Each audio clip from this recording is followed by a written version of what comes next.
আজি নিশা 11 বজাত কেন্দ্ৰীয় গৃহমন্ত্ৰী অমিত শ্বাহ ডাঙৰীয়া গুৱাহাটীলৈ আহিব আৰু তেওঁ ৰাতি কইনাধৰা গেষ্ট হাউচত জিৰণি ল'ব।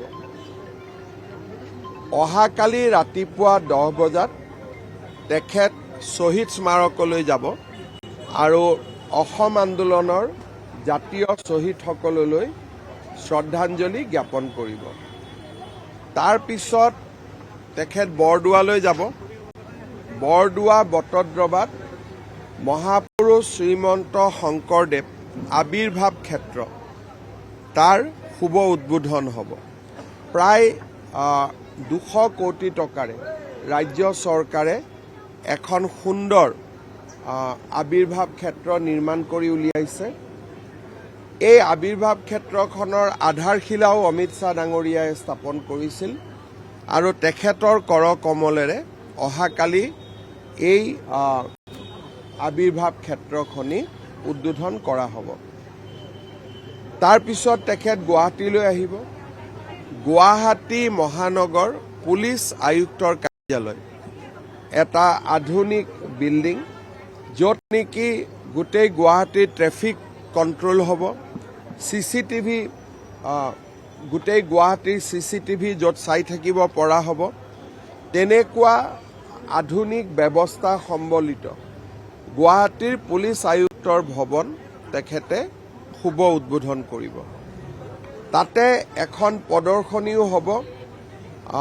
3খন নতুন আইন, যি আমাৰ সংহিতা বুলি কওঁ, ন্যায় সংহিতা, এই ৰূপায়ণত অসমে প্ৰথম স্থান অধিকাৰ কৰি আছে আৰু এই বিষয়ে আমি এখন প্ৰদৰ্শনী কৰিছোঁ। তেখেতে প্ৰদৰ্শনীখন চাব।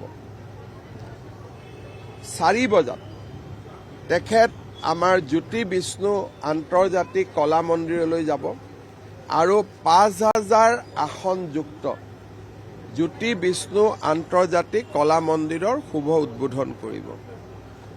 শুভ উদ্বোধনী অনুষ্ঠানত সাংস্কৃতিক কৰ্মী, শিল্পী, সাহিত্যিকসকলৰ উপৰিও বিভিন্ন সময়ত অসম চৰকাৰে হৃদয়যন্ত্ৰ, বন মেৰু, পেলেটছ, বিভিন্ন ধৰণৰ আমি অস্ত্ৰোপচাৰেৰে আৰোগ্য কৰা প্ৰায় 1000 যুৱক যুৱতীও এই অনুষ্ঠানত উপস্থিত থাকিব আৰু ৰাজ্য চৰকাৰৰ এই প্ৰচেষ্টাই 10,000 অতিক্ৰম কৰিলে তাৰো এটা চেলিব্ৰেশ্যন এটা আমি কলা মন্দিৰ উদ্বোধনৰ লগতে কৰিম আৰু তাৰ পিছত গৃহমন্ত্ৰী ডাঙৰীয়া নতুন দিল্লীলৈ উভতি যাব।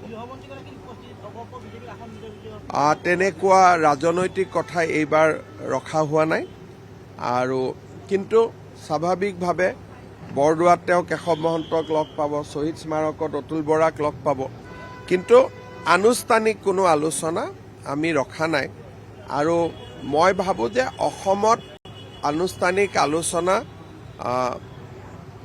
বুজাবুজিৰ অভাৱ হ'লেহে গৃহমন্ত্ৰীৰ পৰ্যায়ত যাব।